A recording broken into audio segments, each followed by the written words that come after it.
Bismillahirrahmanirrahim. Assalamualaikum warahmatullahi wabarakatuh. Allahumma salli wa sallim wa barik wa azim ala habibina wa syafina wa qurrata ayunina sayyidina Muhammad wa ala ali sayyidina Muhammad.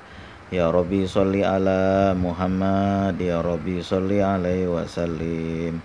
Ya Rabbi salli ala Muhammad, ya Rabbi salli alaihi wa sallim. Ada orang yang bertanya, kalau dia membaca sholawat Jibril 1 jam dapat 1000 kali. Nah, dia bilang dia membaca sholawat Jibril 1 jam dapat 1000 kali. Lalu kalau 50.000 kali apa habis dalam satu hari? Nah, itu pertanyaannya. Nah, ini kan kalau banyak pengalaman saya dan juga orang lain, bukan saya sendiri, dan tiap hari juga ngamalin apa itu membaca sholawat Jibril 3000 kali itu sejam. Sallallahu ala Muhammad, sallallahu ala Muhammad, sallallahu ala Muhammad. Karena membacanya dalam hati. Biasanya juga ada yang lebih cepat lagi bisa 4000 sejam. Untuk khusus kita duduk aja kita baca itu sallallahu ala Muhammad, sallallahu ala Muhammad. Dalam hati itu 4000 dapat 1 jam dapat 4000. Tapi yang biasa-biasa aja itu 3000 kali dalam 1 jam berhasil terbaca. Apakah mampu? Ya mampu. Kalau 30.000 kali 3000 kali sejam 10 jam kan 30.000 kali.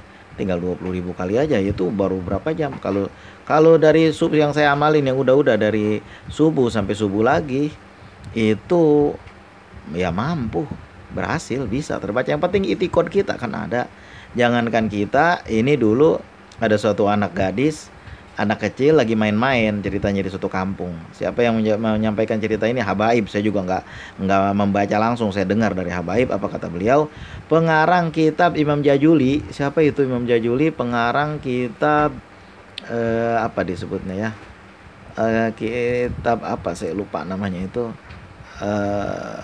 Dalail Khairat. Nah, Imam Dalail Khairat apa namanya, Imam Jajuli, pengarang kitab Dalail Khairat, mengatakan suatu hari dalam satu kisahnya beliau berjalan dengan para sahabatnya rihlah, apa itu biasanya berdakwah. Nah, sampai di suatu kampung itu udah waktu sholat, dia mau sholat tapi dia lihat ini ada sumur tapi nggak ada timbanya, gimana cara kita berwudu ini. Kemudian orang tuh pada kumpul di depan, mana timbanya, nggak ada. Tiba-tiba datang satu anak kecil, bapak-bapak lagi pada ngapain kalau bahasa kita mah? Kami mau wudu tapi timbanya nggak ada. Emang timba buat apa? Kata anak itu, anak gadis kecil itu. Ya buat ngambil air. Emangnya orang sini kalau ngambil air pakai apa? Oh, bukan begitu caranya. Coba minggir sebentar.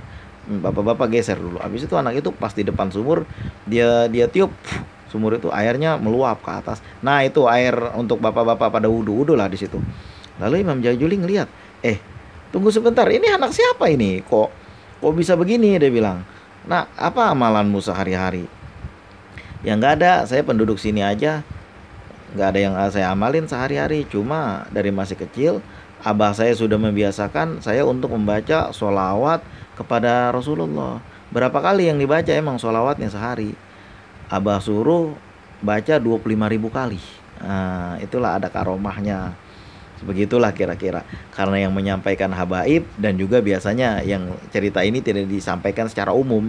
Karena kalau secara umum ada aja orang yang bilang halu lah, dongeng lah. Ya karena lu nggak pernah ngalamin, itu aja. Coba ada satu sahabat di zaman sahabat Rasulullah, ada suatu orang sedang berjalan di sebuah kebun. Tiba-tiba dia melihat ada suatu awan bergumpal-gumpal, lalu awan itu menggeser ke kebun itu dan turun air hujan di situ doang. Di situ aja, tempat lain nggak turun, di situ aja turunnya. Nah, kemudian kebun itu menjadi subur, menjadi berair kan. Nah, kemudian orang yang lewat tuh bertanya kepada pemilik kebun itu, wahai pemilik kebun, ini kebun siapa? Ini kebun saya. Ya, itu apa yang bapak lakukan? Kok bisa hujan turun di sini doang, tempat lain nggak ada? Nah, coba bisa begitu? Sekarang juga banyak lu berita itu hujan turun di tempat itu doang, tempat lain nggak ada. Emang banyak itu di daerah situ aja hujan lokal. Coba ini khusus di kebun dia aja. Terus saya baca dalam satu keterangan.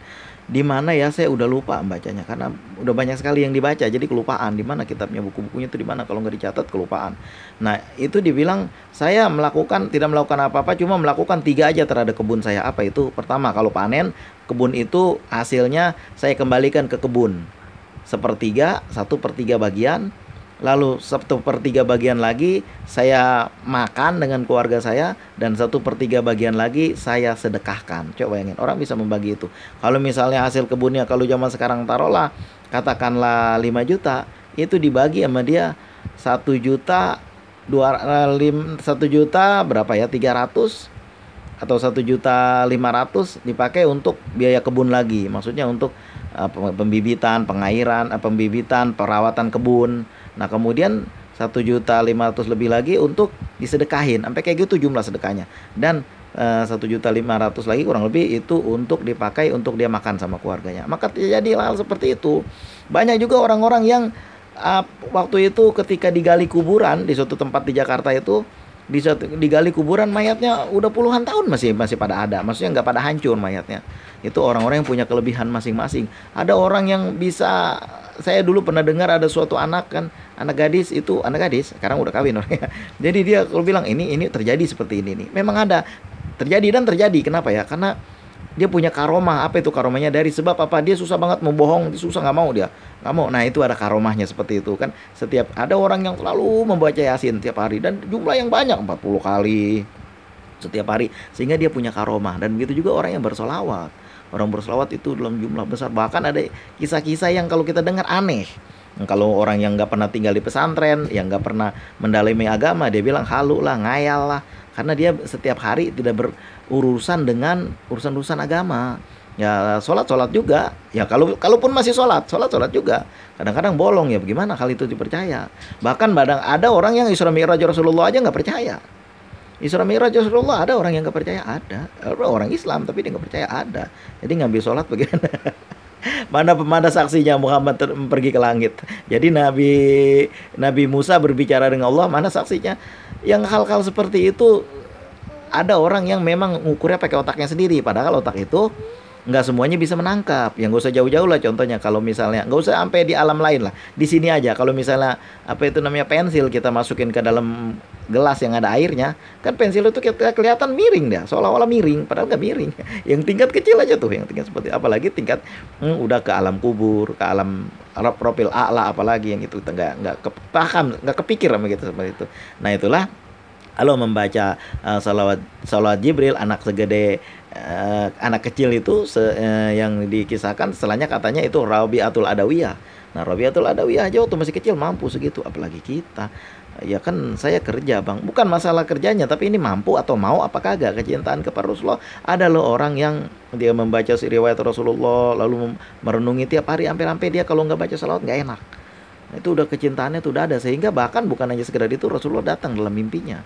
Orang-orang seperti itu. Nah, inilah jawaban saya, bahwa ketika ada orang bertanya bahwa mampukah kita membaca 50.000 kali? Mampu. Sebenarnya bukan tingkat 50.000-nya, barangkali 20.000, 15.000, asal istiqomah, itu aja. Asal istiqomah, insya Allah ada berkahnya, itu aja. Menandakan kecintaan kita kepada Rasulullah. Barakallahu fikum, mudah-mudahan ada berkahnya. Terima kasih atas segala perhatian, mohon maaf atas segala kekurangan. Allahumma sholli wa sallim wa barik ala sayyidina Muhammad wa ala ali sayyidina Muhammad sallallahu ala Muhammad sallallahu ala Muhammad sallallahu ala Muhammad. Assalamualaikum warahmatullahi wabarakatuh.